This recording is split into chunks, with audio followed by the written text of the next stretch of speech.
Yeah, that was What an episode. that's an interesting episode, and seeing that landscape as well, it's Mm. interesting to see that, to see what's on that side of the galaxy, Peridia. Yeah, Mm. Yeah. like a wasteland. Yeah, Mm. this wasteland, Yeah, where the Night Sisters used it's to have their kingdom. very stark. Yeah. Mm. That's where Ezra and them are. Ezra, yep. Yes. Yeah. And so we finally got to see both Thrawn and Ezra in this episode. Oh yeah, that's true. Yeah. Admiral Thrawn. Yeah.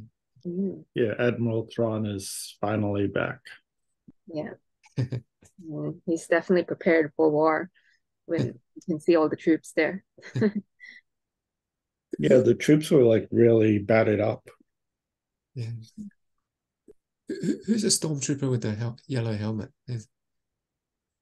Good question. Yeah, he Rex? wasn't really given a name there. Oh, Yeah, but he definitely does have a different Enoch face or something. plate.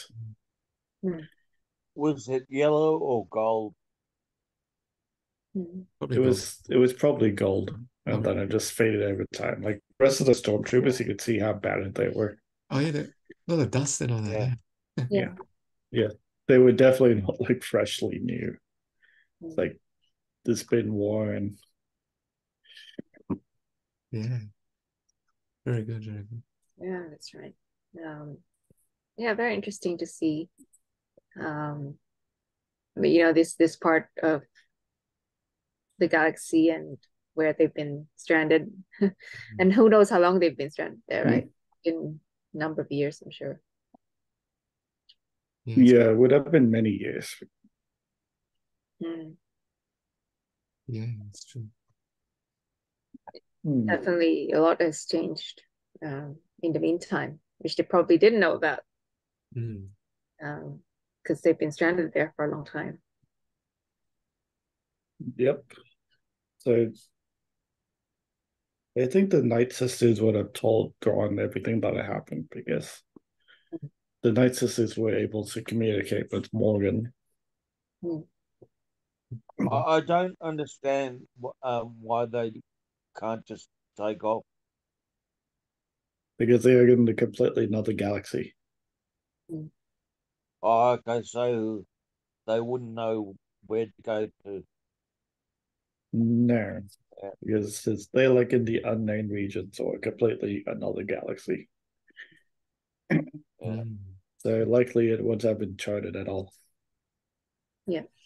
And obviously they're desperate to leave, like Thorn is desperate to leave that place and get back. But can't they use the space whales to go back? Mm. Well, Because the space force are what stranded them. yeah. So they can't just get Hitch the right back. whales to ride back. Probably not, because in the way that Thrawn is like viewing the space whales, it's like destroy them with prejudice. Mm. So it's a one-way trip. But then Ahsoka is going there too. So Yeah, and space whales, which they want to kill all the space whales again. So hey, is it the same guy who played it, Preacher, or different? yeah, it's the same guy. So it's this guy, Eman Esfandi. Mm. Oh wait, I thought you meant the same guy for Thrawn, because the same guy's for Thrawn. Oh, same guy for Trump, but different guy for Yeah, Ezra. for Ezra, yeah. It's just different. Yeah, Ezra's a different actor. Yeah, different actor. Yeah. But John is The Thrawn is the same one. Same guy. Yeah, same guy. Same as Rebels. Mm. Lars Mikkelsen. After voicing him in Rebels. Yep, same guy. So he's back. It's the real life fun. Oh, this is what he looks like in Rebels. This is what he looks like in Ahsoka. Yeah, they can get the long face. Admiral's wrong. Yeah, The long face. that would be difficult because of Well, they should have Massive cast head. Benedict if they wanted a long face. Well, Benedict that Cumberbatch. well, From a essentially, batch. I think that Yeah. was their initial idea, or that was a fan theory that the But maybe they just wanted to have the original actor. So yeah. So they got the original, which is the next best choice, at least. yeah. You know who he reminds me of? Who? Guy from Star Trek. Huh? Um, yeah, Data, is it? Data, do you mean? Data, yeah. Yeah, a little bit. That's Yeah. a little bit like Yeah, it. yeah. Vader. Just blue skin instead Yeah, of yeah. yellow, It's the Correct. and Red red eyes. eyes Red eyes. instead of He does Star that. Trek. yellow eyes. Yeah. Yeah. Yeah. Well, this guy is a tactician, so Yeah, he's a strategist. he's Yeah. a strategist. Yeah. That's his biggest superpower. Yeah. He outsmarts like almost everyone. That's right. Mm. Mm. But yeah, Ron is returned after they defeated him the first time. Mm. Well, I guess it would be the first time in live action, anyway. Yeah. Be interesting to see, how Yeah, how he deals with Ahsoka, like when she eventually comes there. quite intriguing. I mean, this whole other galaxy it's like Star Wars suddenly feels new again. So it's pretty cool. Yep. Again, like a long time ago in a galaxy Far away. far away, Far, far away. they actually said it for the first time in Star Wars. Some people reckon that Ahsoka is telling a better sequel story than the sequel trilogy. That's what I've been saying for ages. So I think that's what they're doing now, right? They've listened to the fans and Yeah, they they decided completely to redo it properly. Yeah. and so that may be the reason why they're introducing this new galaxy. It's like it's like they can start fresh again in the new galaxy. Yeah. And it's about a period of time that people wanted to know about. So, it just, the aftermath of, after Yeah. Yeah, with the whole expanded universe thing, it does seem like 1 to 6 is a more complete story now than what 7, 8, and 9 is, which is completely wacko. There is it series like this that brings like that cohesion between episodes 1 to 6. And you get to see, what happened after the rebels, won and and what the Empire is gonna do to make a comeback. So Yeah. That's actually quite good that they fleshed out all the stories in between now from like 3 to 4 and like a bit after episode 6. Yeah. Because Obi-Wan did that to some extent, and then this expands it even further. So Exactly. Well, AB1 was a good one. I think before next week, I'll probably just binge watch all the episodes back to back. Really? You can't remember? Yeah. Well, it's 2 more episodes till essentially 1 more episode before the finale. Yeah. Right. So 2 episodes left. Yes. Yeah, we're getting close to it. Yeah.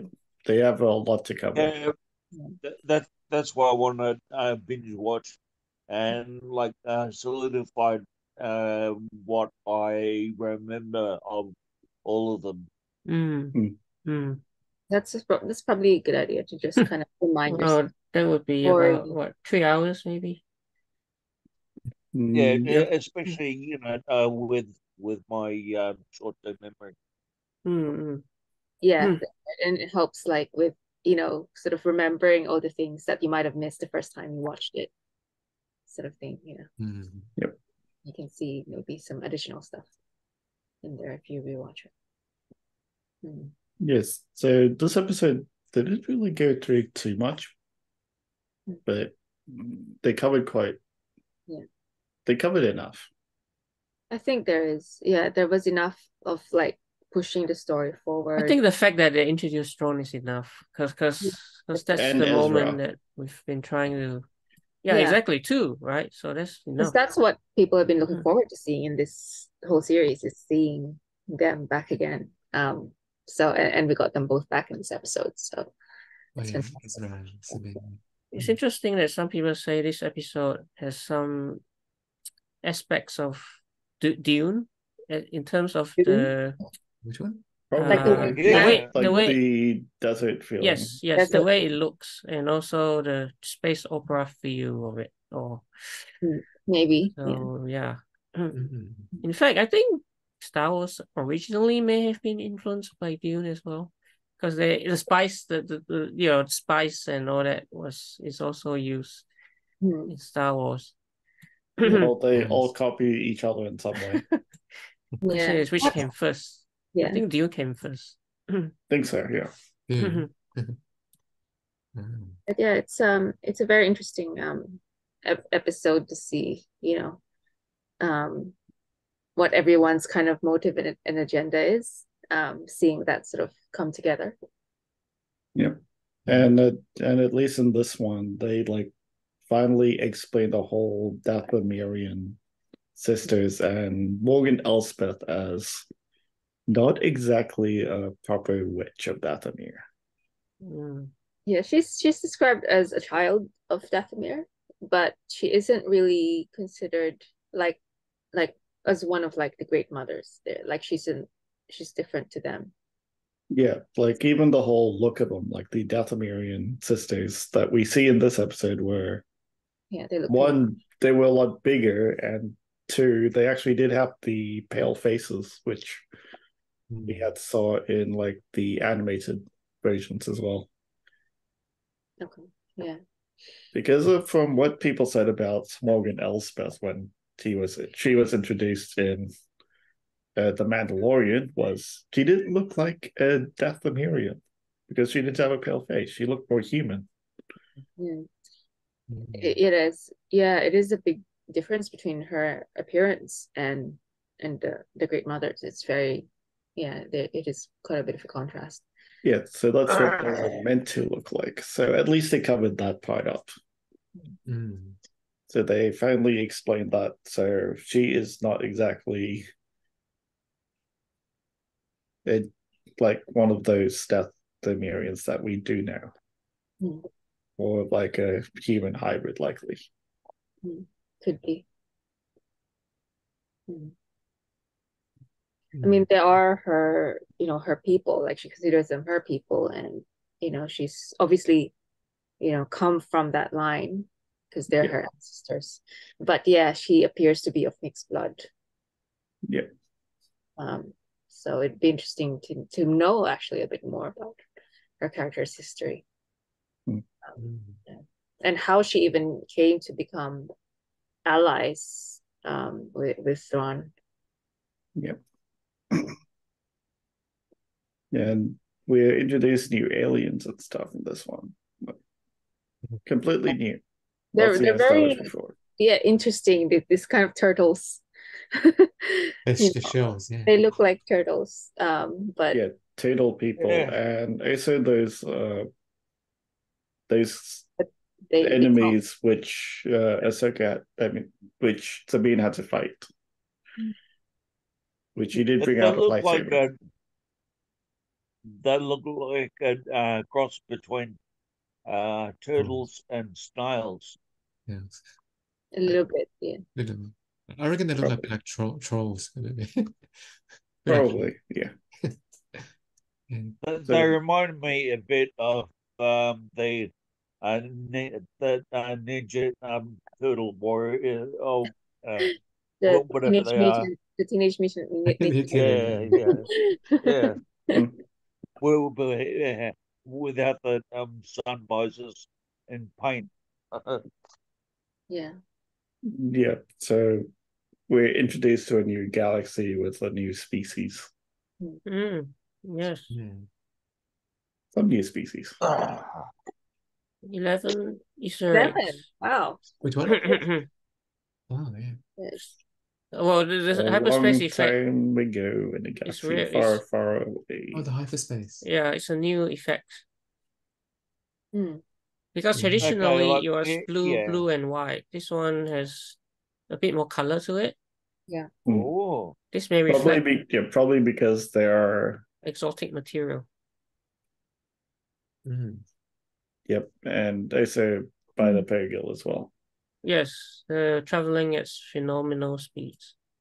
So probably faster than normal hyperspeed because they are traveling to another galaxy, which is probably further away than anyone charted before. And speaking of which, yeah, hang on there, Jeff. If they were traveling faster than light, they wouldn't see that light. sure, but this, Yeah. Physics. this is not physics. This is not show. physics, Joe. I know. It works differently there. Who knows? Yeah. So a long time ago, here you go, in a galaxy far, far away. So it's now canon. That's right. Yeah. So probably the old legends also started with a long time ago in a galaxy far, far away, probably. It was one of the legends that he mentioned of travelers from distant galaxies. Yeah. This was before recorded history in the Star Wars galaxy. Peridia. Peridia, yes. Are they? Yep. They were the first to learn how to travel between galaxies on the space worlds. Oh, they can travel between galaxies. Oh. Yeah. The Night Sisters. Thorn describes their magic as like a dark magic, so it's quite different from the Force. Yeah. It's an interesting. They got dark magic. Because he doesn't call it the Force, he calls it dark magic. Magic. Yep. With a and K. it's magic with the K. Yeah. Interesting. Dark magic. Huh? Yeah. Because they're obviously from a different place, different galaxy, so. Surviving Night Sisters have been exiled. Yeah, exiled to Peridia. Three great mothers. Their names are actually Ectropol, Clotor, and Lexus. So apparently these are riffs on three sisters of fate in Greek mythology: Atropos, Clotor, and Lexus. Interesting. Yeah. Sisters of Fate. The threads of destiny. All right. So the Howler. Yeah, I was wondering what that creature was that she was riding. Like what it Well, this one is from the main galaxy. They appeared in Legends, in the games. Yeah, it looks similar, but it looked quite different. It looks like a wolf and a dog. Yeah, it looks, that's what I was thinking. Yeah, I was thinking transitioning into a werewolf in the 1930s werewolf movies. Yeah, but essentially that animal was not in the live action until now either. Yeah. So it's kind of cool to see that in live action. But yeah, a bit different. Like the design is like clearly different to the games or the legends. So Balin remembers Order 66. Okay, so he must have been was he there? Was he at the temple at the time that happened? He seems to remember it. He remembers, yeah. He may not consider himself a Jedi though, but he confesses that he misses what they were supposed to stand for.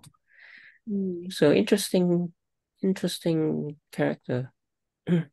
But he's quite similar to Ahsoka because even she doesn't consider herself. didn't consider herself a Jedi, and Uso knew the end. She kind of doubted Mm. the Jedi Order and what they were doing. Like they were meant to be peacekeepers, but to the galaxy, it was like they were fighting the battles.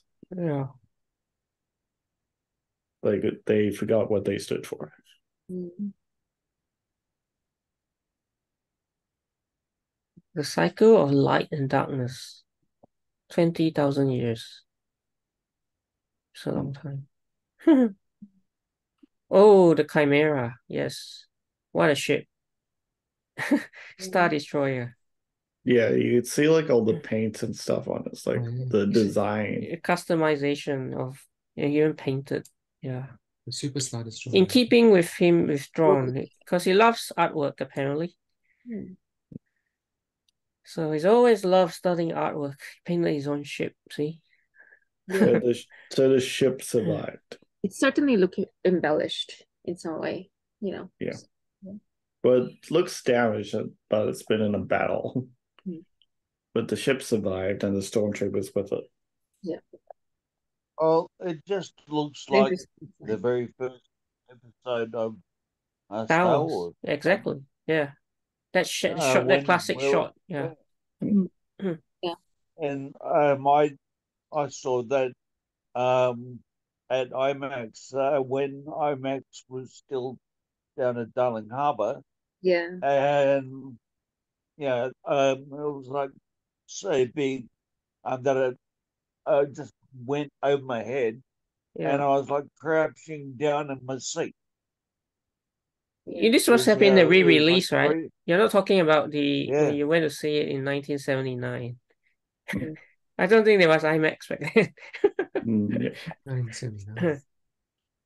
Oh, I did see it in 3D, and like it made me crouch down in my seat. So you saw the original Star Wars Episode 4 in the cinema? Is that what you're saying? The first Star Wars. Wow, you saw it in the cinema? Wow. That's pretty cool.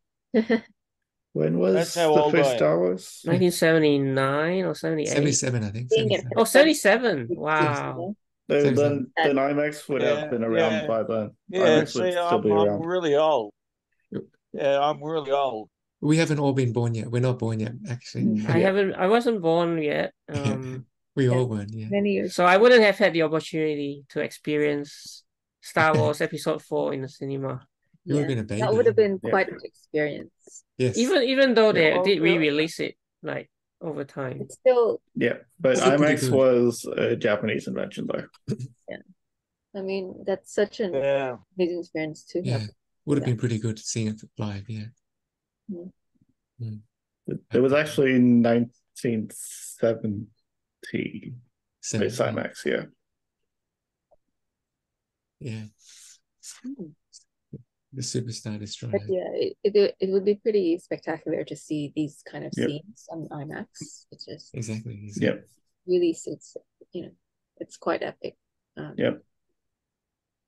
And apparently Hoyt is celebrating 114 years in cinema. Oh wow. Wow. That's a long time. That's pretty good. 114. So celebrating the big picture since 1909. Wow. Wow. Yeah. It's just like in the big text at Hoyt's name. It's like, yep. I didn't know that it was over 100 years old. That's pretty good. So Ezra Bridger, the return. She's gone native on the place, but it's fit in. So making friends on Peridia. Ezra Bridger. Yeah, and Sabine was right to sort of be confident that he'll be fine, because he knows how easily adaptable Ezra is. How resourceful and and Ezra's a Jedi. So. Yeah, and he's Jedi. He's got the Force. So the night troopers, huh? It's called the night troopers. Similar to the name Death Trooper. Yeah, I guess it's because he's working with Night Sisters, so these troops are now called Night Troopers. That makes sense. Which is interesting because it suggests that Zombies? that they are zombies, they're undead, Oh, really? Yeah. so they Yeah, can't be can't be that's what killed. the night troopers were. Zombies, because then that explains the other guy, how he was like with that green mist. So Mara Oh yeah, that's right. was created by Morgan, right? Maybe they're all like him. Yeah, probably. Oh, Morgan. So they could be like that as well, as created by these Night Sisters. So, yeah. Oh, the Night Sisters. Yeah. Yeah, because Second Throne's that army. Morok was also like that until he from the was dead. cut open, and then the green mist came out. That's right. So that means they were created through sorcery, essentially. And that's probably the same case here with Thrawn. So he has an army of the dead. Yeah, that's pretty scary, yeah. Army of the Dead. Yeah. Well, that's another movie entirely, Army of the Dead. But anyway. It's a zombie movie, sure. It's a good one. It's a good one. Yeah, good one. It's a Zack Snyder one. Oh, Zack Snyder. Yep. But yeah, zombie movies are overdone. It's hilarious now. Zombie movies. I guess this is perhaps what Bill was saying. That we've always wanted to see this ship in live action. Oh, another superstar destroyer. Superstar destroyer, yeah. Yeah. The Chimera. Yeah. This one. Oh, yes. Well, since 1991. It was introduced in 1991. Oh, was it? Yeah. Probably from Legends then, yeah. Legends. Yes, the Legends. Oh, Legends. That's interesting. Because I know that Ron wasn't exactly a new idea, but he was finally introduced in. Well, Thrawn wasn't he introduced in a novel by Timothy something? Yeah, he was introduced long ago before the animated version. 1991's Heir to the Empire novel from author Timothy Zahn. Yeah, and then he was integrated into Rebels. Into canon, yeah. And then now we get to see live action. Part of the canon now, so yeah. Yeah, they bring like a lot of the legends into canon, which is good. That's what 789 completely disregarded. And then now all of these other properties are actually bringing what was known in canon and bringing it to like animated or live action now. I think that's really great to see that. That's far better than what 789 did. True. The Chimera, so it has a stylized three-headed serpent on its underside, which I guess is why it's the Chimera. The Chimera is a serpent, I guess. Maybe. Yep. Yeah. So it's got extra turbo lasers as well. So yeah, it's been customized for sure.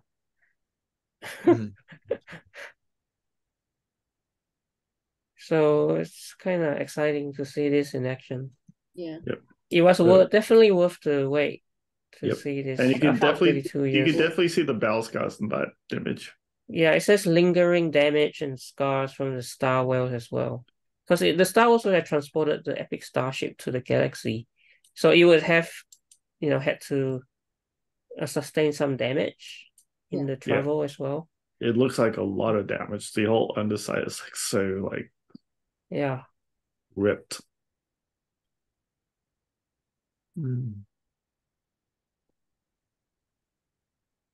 Oh, so that Captain Pelion?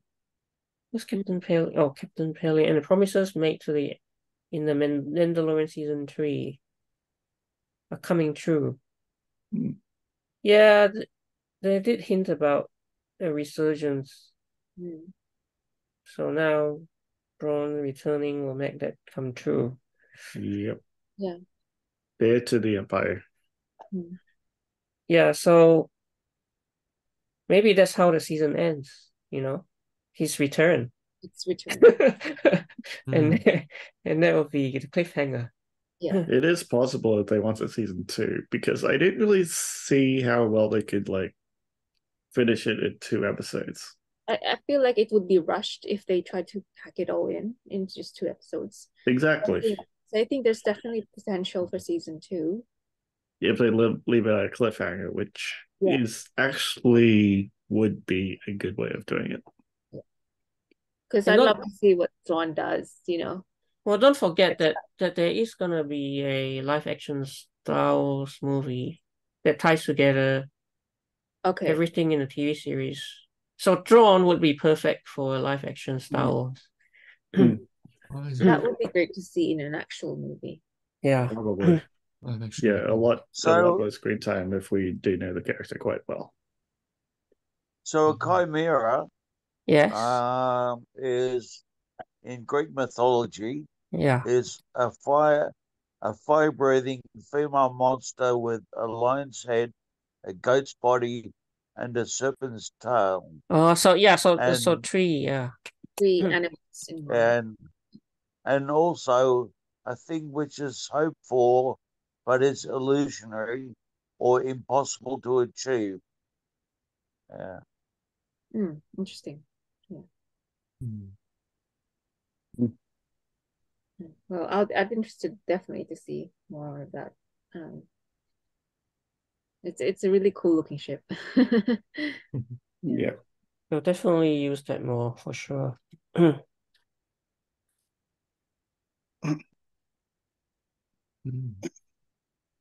Yep. So yeah, overall a decent episode. Yeah, pretty decent episode. Interesting. Certainly introduces us to some interesting new creatures there in Perdia. Yeah. As well as getting Thrawn and Ezra back. Yep. And seeing them in live action now. So yeah, cool. And so Sabine got what she wanted. She reunited with Ezra. By the way, it's true. Dave Filoni confirms that Thrawn will be the movie's lead. Then that just completely spoils it now. Well, why is it spoiled? It's a little bit of a spoiler to say that. To know the enemy now. Because now we know he's coming. And now we know how it will end. Well, he seemingly confirms. But I mean, it's not really a spoiler because we know that Thrawn, he deserves his own big movie. I mean, he probably will return, But now we know how it will end. It will end up a cliffhanger and lead to the movie. Well, we know surely he will not die. I mean, by the end of the season. Yeah, I don't think they'll just kill him off. After all that, they're gonna kill him off. I don't think so. Yeah. After all that build up. Yeah, I think they'll at least keep him around for season 2. It will be a war. Yeah. Yeah, I think that will be the sequel that Star Wars deserves. Finally. But yeah, I would love to have an actual movie. I mean, it was something they could have made it before, but they were too.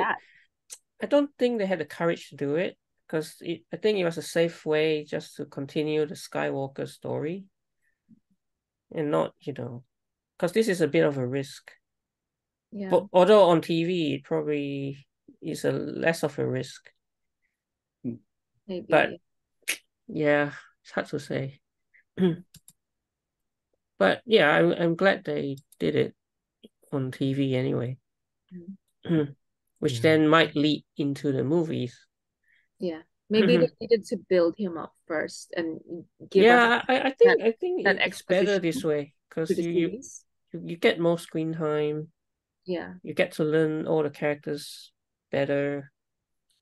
It's hard to do that, right? Just with 2 hours. Because if you introduce them completely new blank slate in a new movie, you don't have what? Yeah. It will make it feel rushed, and like people will complain, oh, there's not enough character development. So exactly. I So think it's like gets around that sort of difficulty. And I think Dave Filoni also he's saying how he wants the movie to be like Avengers, where it's like everyone comes together. So in the same way, we've got these different TV series, and slowly we sounds like the Beatles. And then finally in the movie, they all come together, which is what Marvel did. So now Star Wars is trying to do the same thing. Well, Star Wars already did that. Yeah. And did it badly. What do you mean? Like Episode 9. Episode 9. Yeah. Final battle. Everyone came.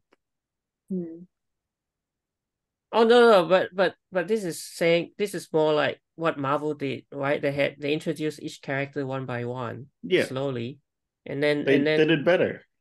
Yeah. So now I'm saying that they are trying to do the same thing. Well, at least Dave Filoni is trying to do the same thing, but better than episodes 9-1. Well, 9 didn't really do that, right?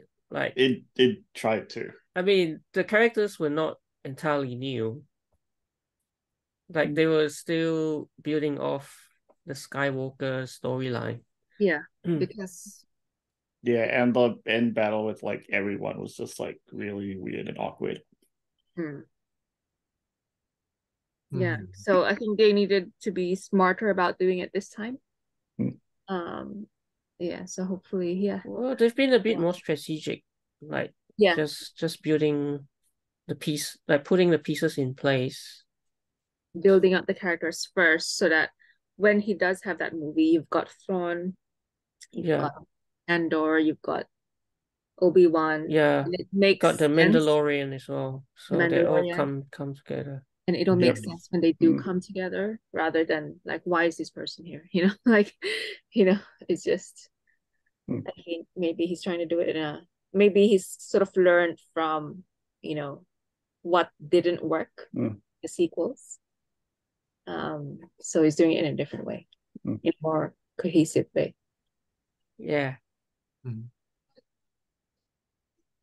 That's right. Cool. And apparently a lot of people didn't notice that Obi-Wan's wife in the show. Well, sorry? Obi-Wan. Yeah. Mary Elizabeth Winstead. Oh, yes. So Hera. The green girl. Yeah. Oh, the green one. Yeah. So Hera, Syndulla, married Ewan McGregor. Yeah. So she's married to Ewan McGregor. So yeah. Oh, okay. Oh, she's married. Interesting. Yeah. Who's Obi-Wan? Yeah, who's Obi? Would it be interesting if Obi-Wan and Hera actually got together? Not possible now, but not possible, but it's interesting that both of them, are in this series, are in Star Wars, like. So that's what. Ewan McGregor. Who's the girl again? The green girl. Oh, Hera, you mean? So that's Hera, Mary Elizabeth Winstead. Yeah. Wow. Married to Ewan McGregor. Yeah. Not bad. It's about a 16-year difference. Yeah. Yeah, but also with the uncle. The one who was in like I think episode 4. The uncle. Yeah, the uncle brought him in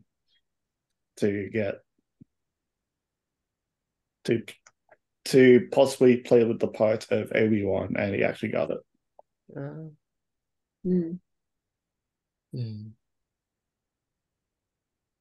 So what was the uncle's name again? I forget. Ewan's uncle. Yeah. Ewan McGregor uncle. I'm trying to remember his name as well, because I remember that's how he it was Ewan McGregor's uncle. You mean Dennis Lawson? Wedge Antilles. Dennis This guy. Wilson. There we go.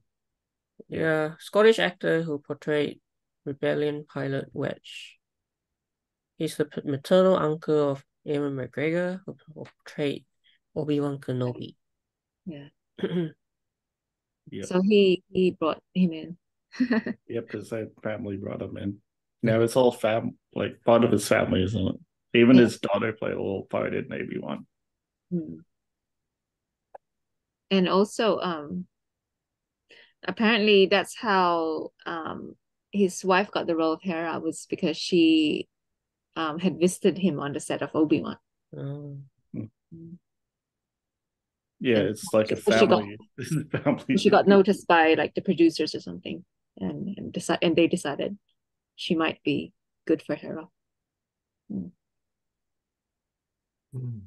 Well, the backstory sort of fits, because if Hera is meant to have a kid with a dead Jedi, then yeah, Obi-Wan would be dead at the time. But Hera was with the,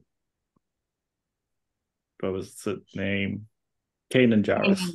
Kanan Jarrus, yeah. Yeah. Which they name That dropped in the idea's previous episode. a bit weird and morbid. Yeah. Well, I think Obi-Wan didn't Obi-Wan have his own love interest as well? Yes, he did. She did. Back in the day, when he would have been younger, I think. He did, which was fleshed out in the Clone Wars series. That was also a Mandalorian. And it was, and I think that was while he was still an apprentice. I don't think he was. Yeah, it was the sister of the other Mandalorian in the Mandalorian show. What was it? Because at the time, he and Qui-Gon was still alive, I think, back then, wasn't he? So, I think he was still a Padawan at the time. It's a teen Kreese. That's it, yeah. So that was the Duchess of Mandalore, Duchess Satine Kreese. And in the Mandalorian, there's also the Kreese as well. That was Bo-Katan, the sister. Bo-Katan. And I think, wasn't Bo-Katan mentioned in this series?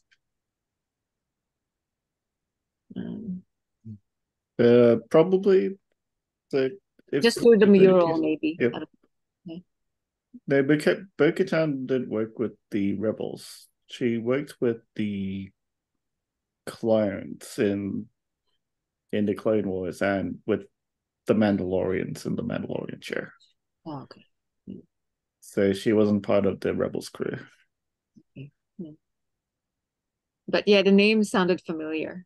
So yeah. Sabine is a Mandalorian.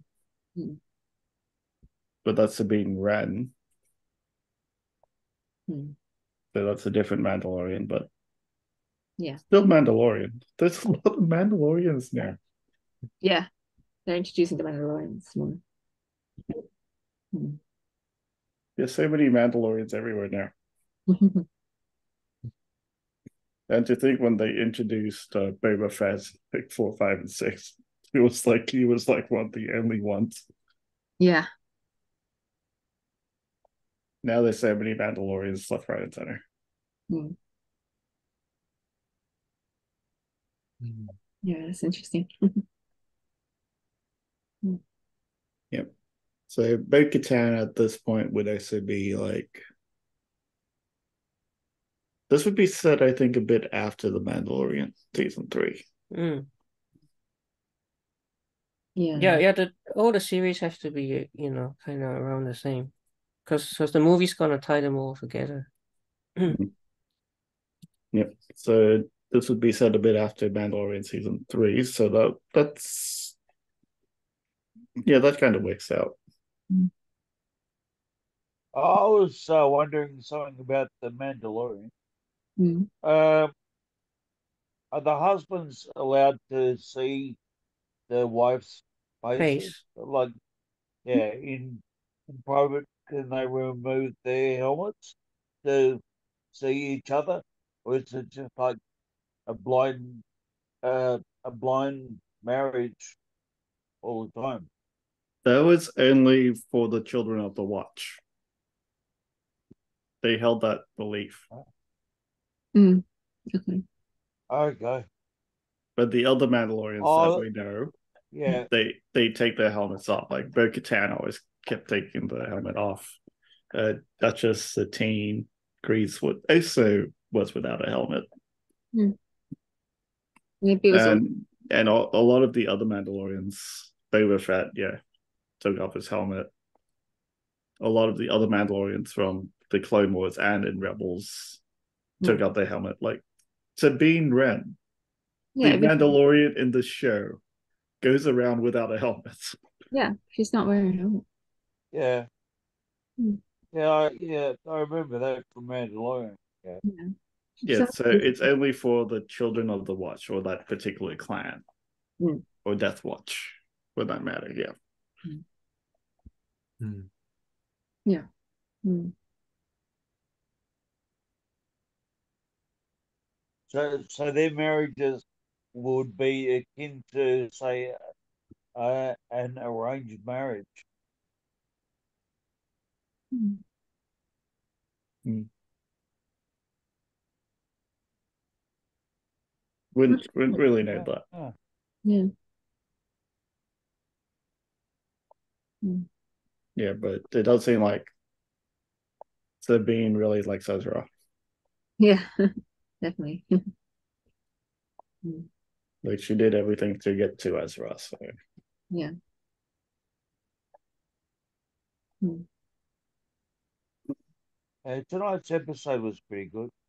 Yeah, I quite enjoyed it. yeah. Well, we Yeah. can get to your score then, Bill. Yeah, Yeah, let's get to our scores. Scores.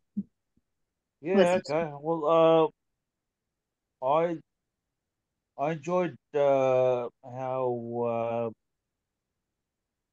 they well got to the planet, and the sparse yet I mean sparse landscape. Yeah, it was full of surprises, wasn't it? mm. The landscape. I mean, Yeah. sure, it was very sparse, but it had a lot of surprise. Mm. So I was really enjoying the different surprises, like Yeah. the little rock guys and Yeah. I thought they were the cute. different plants. Yeah, the different plants that I was seeing. But yeah, and the fight where uh, uh, what's her name? Sabine. The, yeah, Sabine had to get her sword out, basically wipe out the those people that were attacking her until they ran away, and the introduction of the Howler, very interesting creature, Yeah. and but um, yeah, uh, interesting twist and turn, and nice plot carry through it. It's like tying it up with a couple of episodes that I can remember, but I've got to go back and watch all the episodes again. So Mm. yeah, tonight enjoyed it quite a bit. So I'll probably give it a score of I think 7. Okay. 7. Yeah. All right. Jeff? Yeah, I thought it was good because it had a lot of different reveals and characters. Yeah, like Thrawn and Ezra, and others as well. Yeah, Superstar Destroyer. Yeah, it's good to see the new land as well, and all that. Yeah. I'll give it a maybe 7.5. Yeah, I'll give it 7.5. Yeah. Okay. Steph? Yeah, I agree. With both, Jeff and Bill. This is pretty good episode. I'm happy to give it a 7. I think it's pretty solid in terms of, it gave, the fans what we've been sort of waiting for with, the return of General Thrawn and Ezra, both coming back in this episode, and then seeing sort of what the plan is by General Thrawn to, I guess, supposed to reinvigorate the empire in some way. And then kind of seeing how Balin's goal kind of fits into that, and how, like he's got his own plans, his own agenda, because he's an ex-Jedi, but at the same time, he's also, he's trained his own apprentice Shin Hatin in a very different way. So he, indicated that he trained her to be more than just a Jedi. So that's an interesting thing. And I wonder what his plan is. So what does he mean by he wants to bring an end to the cycle? I found that quite intriguing, that he seems to have his own sort of secret plan. I think that was because he didn't like the whole war as an aspect. Yeah. Even though he did work as a general. I'm just wondering how, what does he intend to do, once General Thrawn does go back, does escape the galaxy. He appears to be helping him for now, but then maybe he has other plans down the track. So that I find that quite, interesting. So yeah. And then of course, once Ahsoka reaches Peridia, then there'll be that confrontation between her and Thrawn. So I'm looking forward to that. It sort of builds the anticipation for the next episode as well. So yeah, I really like that. Yeah, I agree. Marcus? So what's the score? 7. 7. Okay. Yeah, I said 7. Yeah, I mean, I think we've had I think this episode, last episode, and the one before, it's got good momentum. So, and I really like the whole, different galaxy, far away. So really opens up like a lot of storytelling opportunities. So that's pretty exciting. I don't think I've been this excited about Star Wars. So they're definitely doing something. They're definitely on the right track. Like getting interest back. And potentially building up to a movie. Like the build up to Drawn, right? I think it's paid off pretty well. Seeing the Chimera. Yeah. So yeah, I think it's great, the direction they're moving. So I'm looking forward to seeing how it all ends. So I'll give it an 8. Pretty high. Yep. Wow. For me, I really enjoyed this episode. Like,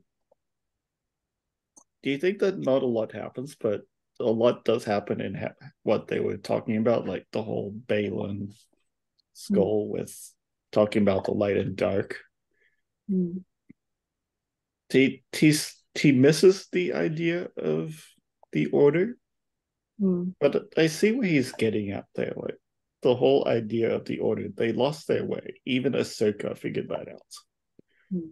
She was cast out because of the Jedi Order, and plus, in the case of a war, it seemed to be a bit. I think for Balin, he thought of it as pointless because what did it do? It just destroyed the order in many ways, not just one. Like the public perception of the Jedi was peacekeepers to the people who were fighting in the war. So yeah, I think it was the whole commentary on that. Like it's like the Jedi, even though they were meant to represent the light, were not really following their own path, or they lost their own way. Yeah. So the Jedi Order ended up not really being the Jedi Order. He could see its weakness, like you mentioned, Yeah, so I think that's where Balin is getting at. So you could see that he's not exactly evil. He has his own agenda in a way, but it doesn't seem necessarily evil. And to think that they reflect their path with the lightsaber.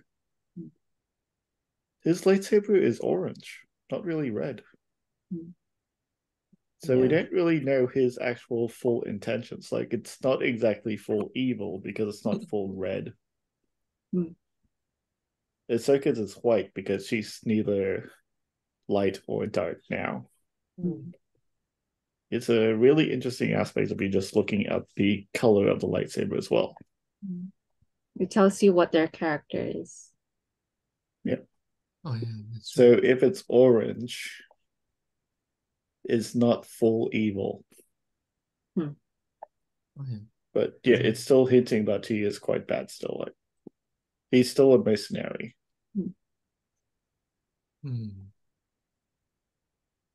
But overall, yeah, this episode did really well. Like they brought back Thrawn and they brought back Ezra.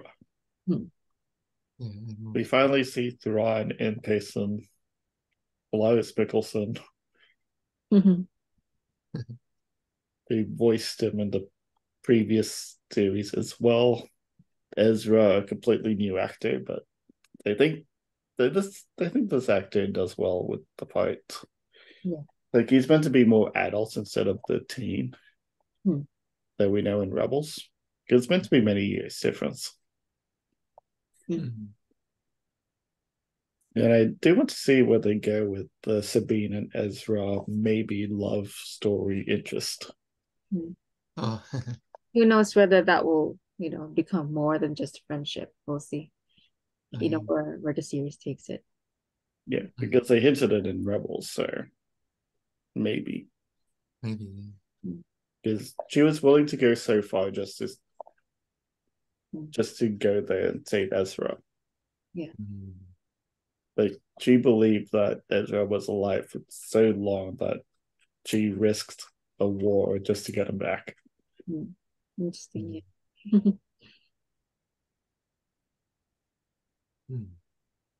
So overall, I think I give this an 8. No, same as me. Wow. Ooh, wow. It's a 9. It's a 9 from IGN. 9 for IGN. Action moves to a new galaxy far, far away. Wow. I've been really liking Ahsoka. Definitely. Yeah, they've been giving high scores, so really high scores. Enjoyed the series so far. I mean, in terms of action-wise, it's not as good as the previous one, but story-wise, this one is always a lot better. Yeah, there's also hints of something sinister going on in Peridia. We don't really know quite what it is. Yeah, I mean, Balin mentioned that he could sense a power there. That's right. So some people think that John isn't actually even the real bad guy. He's probably trying to fight something on Peridia himself. Interesting. That's an interesting idea because I wonder what that. Because what has he been doing for 9 years, right? Like, so Balin senses something dark. So potentially there's something happening there. Yeah, but we also don't really know about Balin's character too much because we know that he'll probably not be in the movie. Yeah, there's no way that he could be in the movie if they haven't started filming. Probably Balin will die. So, well, effectively they have to. They can't reuse the actor. True. He's dead. Well, but we don't know whether he was written off of the show. Yeah, exactly. So we're not too sure about that yet. Yeah, I mean, it is possible they might, recast if it comes to it, but I hope they don't. Yeah, I hope they don't. Because I think his portrayal of Balin has been really great so far, and I just wouldn't want his character to, to be replaced by another actor. I just think it wouldn't be the same. Agreed. I don't mind it if they mention his character in the new movie. That's fine, as part of the story. They would probably have to mention him. But I think that, recasting I would prefer they didn't do that. And we were stunned to see you take your shirt off in the second scene. I mean, it's just and you've still got it. I mean, how do you keep fit? Look, what's that? I have been. Is that Marcus? Sorry. Cool. All right. Yeah. But, yeah, I think we covered. I think we've covered quite a bit of ground here. Yeah.